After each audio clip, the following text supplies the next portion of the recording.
Hi, I'm Anna, and welcome back to the D1 Audible Cheat Sheets, where we continue with Chapter 17. Sweetness in wine is often misunderstood. People talk about it as if it were a single decision: add sugar or don't. When in reality, residual sugar is one of the most revealing stylistic choices a winemaker can make. It touches climate, risk, cost, patience, and above all, balance. Some wines carry just a hint of sweetness to soften acidity and widen appeal. Others push sugar to extraordinary levels, hundreds of grams per liter, becoming viscous, luminous, almost architectural in texture. What matters is not the amount of sugar, but how that sugar is achieved, and whether acidity, flavor, concentration, and structure rise to meet it. At its core, there are three ways to arrive at residual sugar. You can concentrate sugar in the grapes themselves, you can stop fermentation before dryness, or you can sweeten a finished dry wine. Each route leaves a very different fingerprint on style, quality, and price. The most revered sweet wines begin not in the winery, but in the vineyard, by removing water from the grape and letting everything else intensify in its place. Sugar rises, but so do acids, flavors, and extract. And this is why these wines rarely feel cloying. Sweetness is held in check by structure.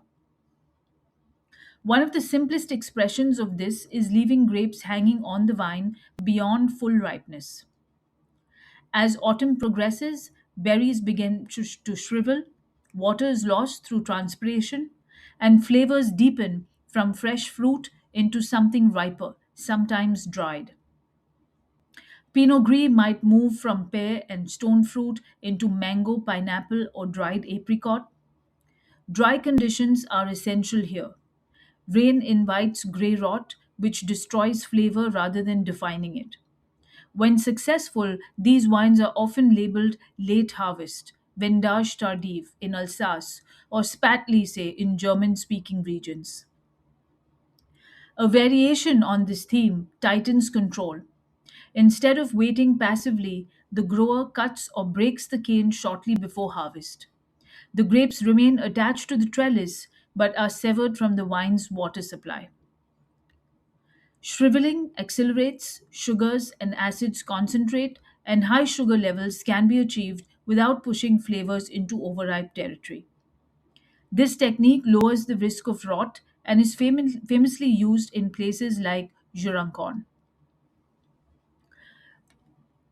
Drying can also happen after harvest.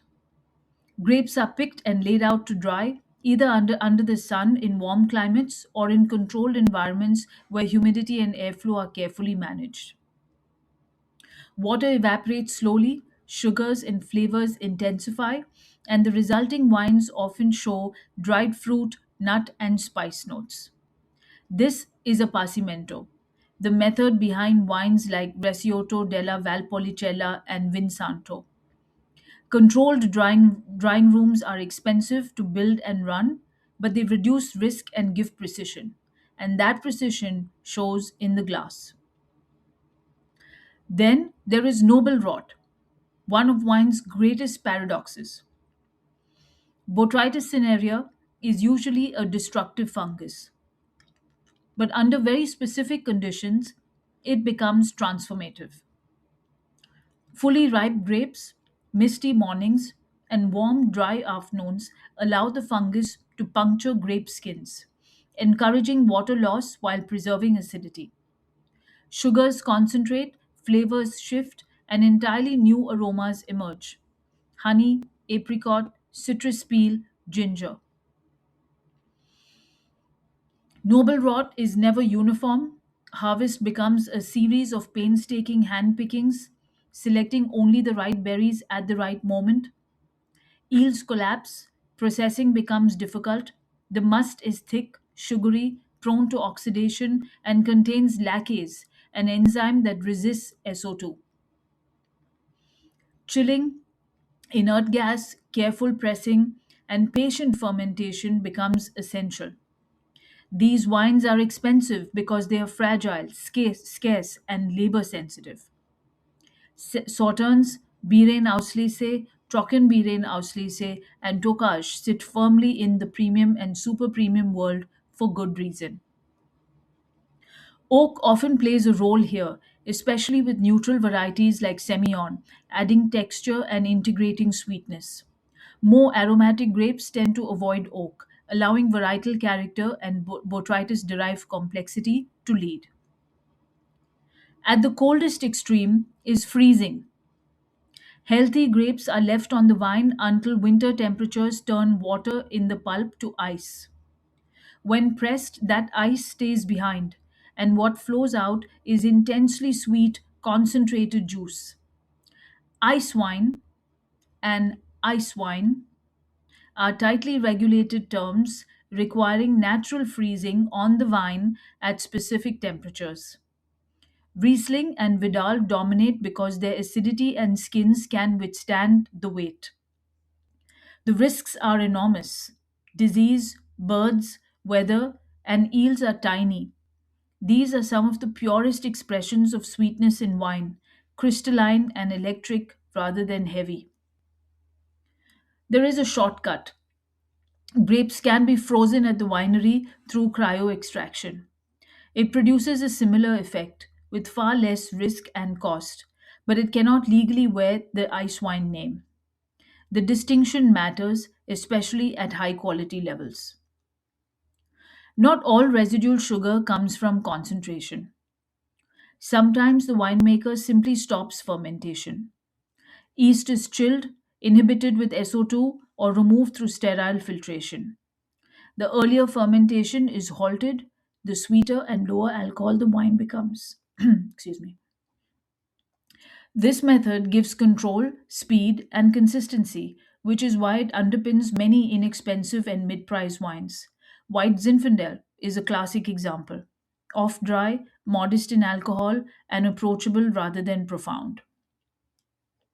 These wines rarely reach outstanding quality because sugar has not been matched by flavor concentration.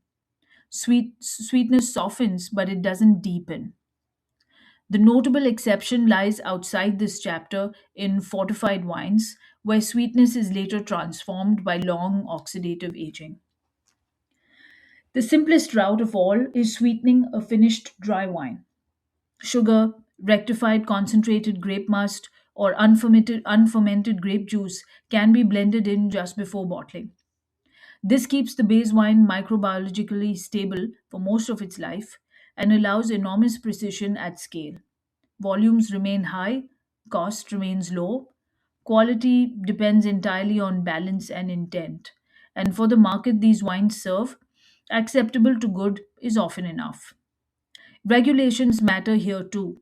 In the EU, sugar itself is not permitted, and PDO wines must use grape juice from the same region.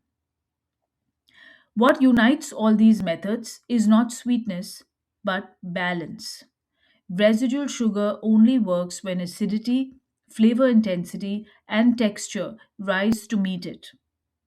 The more naturally sugar is concentrated in the vineyard, the more likely that balance becomes, and the higher the cost, risk, and eventual price. Sweet wines are not made by accident; they are chosen, shaped, and paid for long before the yeast ever begins its work.